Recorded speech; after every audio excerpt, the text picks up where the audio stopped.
দর্শক বন্ধুরা আসসালামু আলাইকুম। সবাই আশা করছি ভালো আছেন। আমাদের সেটআপ কিন্তু কমপ্লিট হয়ে গেছে।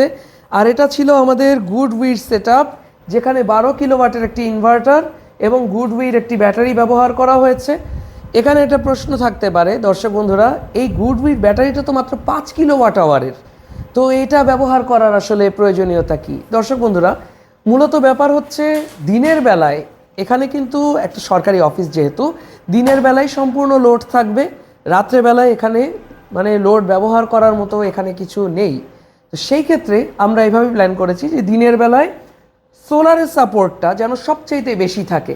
যেমন দিনের বেলায় চলবে 2টা এসি, 3টা এসি বা 4টা এসি, 12 কিলোওয়াটের ইনভার্টার। দর্শক, আমি আবারও মেনশন করছি, তো এখানে সোলার প্যানেল আমরা ব্যবহার করেছি 8 কিলোর মতো, যেখান থেকে আমরা পাচ্ছি প্রায় 7200 ওয়াটের মতো। আর ব্যাটারি আমরা ব্যবহার করেছি 5 কিলোওয়াট আওয়ারের, যেটা জাস্ট একটা শেল্টার দেওয়া বিষয়টা আমি কেন বললাম এটা একটু ক্লিয়ার করে দিই। রোদের আলো কখনো কমে যাচ্ছে, যেমন এখানে এখন 6 কিলো নেমে আসলো, একটু পরে দেখা যাবে এটা 2 কিলোতেও নামতে পারে। কখনো বৃষ্টি হচ্ছে, তখন 1 কিলোতে নেমে আসতে পারে। ওই সময়টা এই ব্যাটারিটা জাস্ট পাওয়ারটাকে ধরে রেখে একটা শেল্টার দিবে। এই জন্য আমি বললাম যে এটা একটা শেল্টার হিসাবে আমরা ব্যবহার করেছি। আর এখানে বিদ্যুতের আপাতত কোনো প্রয়োজনীয়তা নেই, লাইনটা কেটে দিলে হতো, কিন্তু সরকারি অফিস, লাইন কাটার কোনো প্রয়োজনীয়তা নেই, আমরা সেট করে দিয়েছি। আপাতত আপনারা এখানে সব ড্রাফট দেখতে পাচ্ছেন, যেখান থেকে কোনো রকম পাওয়ার নিচ্ছে না। যদিও অফিসে কিন্তু এখন প্রায় 5 কিলোর মতো লোড রানিং অবস্থায় আছে। তো আমাদের এখানে ছাদে 8 কিলোওয়াটের সেট করা হলো ইনভার্টারের। আমরা প্রত্যেকটা প্যানেল সিরিজে কানেকশন করেছি কেন? কারণ আমাদের ইনভার্টারটা সিরিজে সাপোর্ট করে 850 ভোল্ট পর্যন্ত। আর অবশ্যই আমরা সোলারের কানেকশনের জন্য ব্যবহার করেছি ইউভি প্রোটেক্টেড লিডারের কেবল 6RM।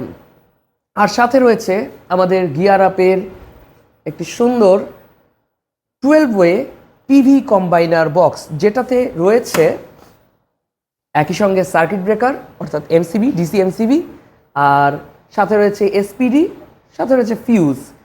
আর এই পাশটা এখনও কিন্তু একদম ব্ল্যাঙ্ক রাখা হয়েছে, কেন? যাতে এই প্যানেল এই সেটআপটাতে আমি চাইলে আরও বেশি প্যানেল অ্যাড করতে পারি। 12 কিলো সেটআপ দর্শক, এখানে আর মনে হচ্ছে না প্যানেলের প্রয়োজন আছে, কারণ অফিসে যা যা লোড আছে আমাদের 8 কিলোতেই কভার করে নিচ্ছে। আর সেটআপের ক্ষেত্রে সবচেয়ে গুরুত্বপূর্ণ বিষয় কোনটা? এই জিনিসগুলো। দর্শক, আমি এর আগেও একটা ভিডিওতে বলেছিলাম যে এমসি4 কানেক্টরটা সাধারণত সোলার কানেকশনে সব থেকে বেশি ব্যবহার হয়ে থাকে।